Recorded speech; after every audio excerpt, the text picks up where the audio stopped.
I'm expecting a good game. I expect. Okay, so, you guys might know that I went to Michigan, right? And Michigan is like involved in a big rivalry with Ohio State. And the one thing I always tell people is I don't care what Ohio State team I study on film, them against Purdue, them against Indiana, whatever. That's never the Ohio State team I'm going to see, because those maize and blue helmets just bring something out of them. So you can apply that same logic, that same theory to Tennessee, Florida. I guarantee you, Josh Heupel and that coaching staff is like, listen, I know they didn't look good against USF. I know they lost against Kentucky, but that's not the team we're going to see Saturday afternoon. They're going to bring their A game. So that's what I expect. Do you think either one of these teams' A game could be enough for Georgia later in the season? That's why we play the game. That's exactly why we play the game. We'll see. Have you seen enough from Stetson Bennett to maybe reevaluate your preseason look on Georgia? Do you think they're going to take a step back, or do you think that they measure up to last year's team? I think we have a lot of football left to be played.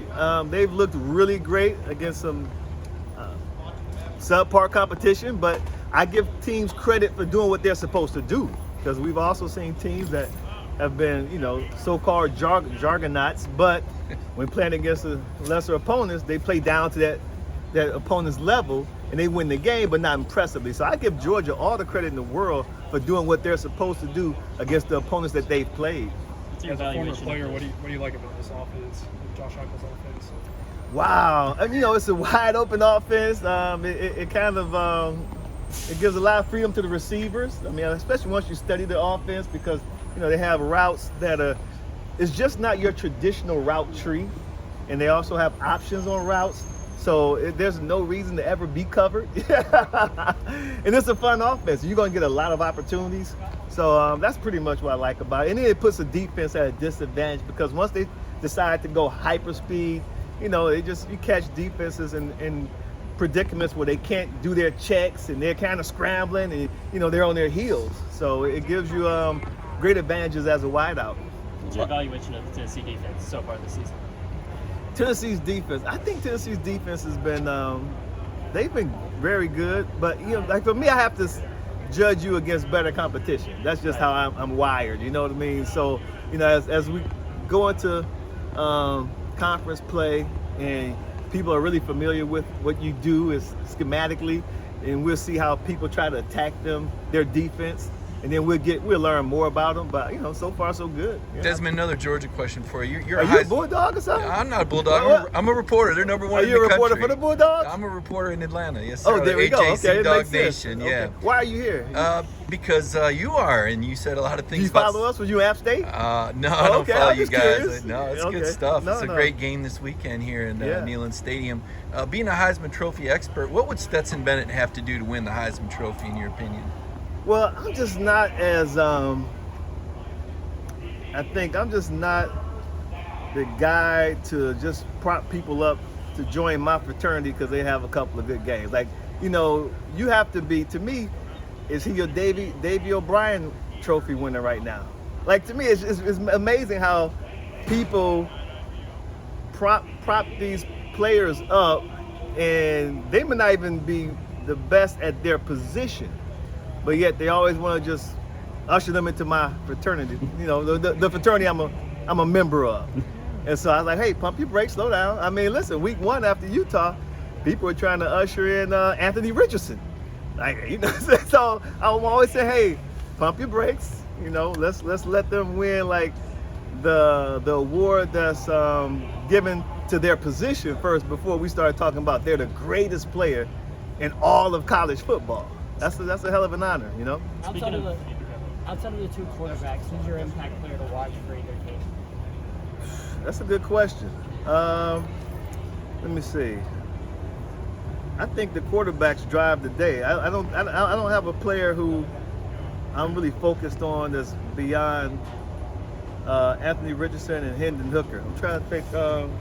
Just those two to me is what jumps out, because there's so much. Because I don't think there's like a guy who you say, okay, this guy's a matchup nightmare. Like, I don't see that on either team thus far. Now, there may be a player who may emerge, but as of right now, like, these two teams, especially offensively, they're going to go as their quarterbacks go. You mentioned Anthony Richardson had a great week one, hasn't had the best of games the last 2 weeks. What do you think has gone wrong for him? Wow. If I had to put a finger on it, I think that, people have like really tried to make him stay in the pocket and just execute from the pocket. And I believe that he's a player that with his dynamic running ability, that he needs to get out on the edges and move around to be able to make plays happen. I also think he's like, operates well in the traditional quarterback role where you have to drop back and just sit in the pocket. So I think that's what has happened. I think against Utah, which was a hard-fought game because Utah's defense is really good, they pressured him a lot, and he was able to move around, and I think they probably had to move him around too so he wouldn't get sacked. And so I think that's what I've noticed so far. So it's going to be interesting to see how Tennessee's defense approaches it. What's it like being on stage when Coach Corso puts on the headgear and makes his pick at the end of the show? It's cool. It's it depends on where we are in the pick. Obviously, this like an easy pick, and we all know this team is favored, and he picks that team. It's not as exciting unless we have like a guest picker who goes back and forth with him. Then that becomes fun. Speaking of Heisman's, 97, Charles Woodson, Peyton Manning. Your thoughts on that? I was in the NFL. I didn't watch a lot of college football back then. What was your reaction when you heard game day was coming to Knoxville this weekend? I was excited because we hadn't been here in a long time, and obviously, like I said, from afar, I've been admiring Josh Heupel's offense and watching the growth and development of Hendon Hooker. So I love having the opportunity to see things live and in person, and to watch these guys do what they do. Plus, it's a rivalry game. Anything can happen.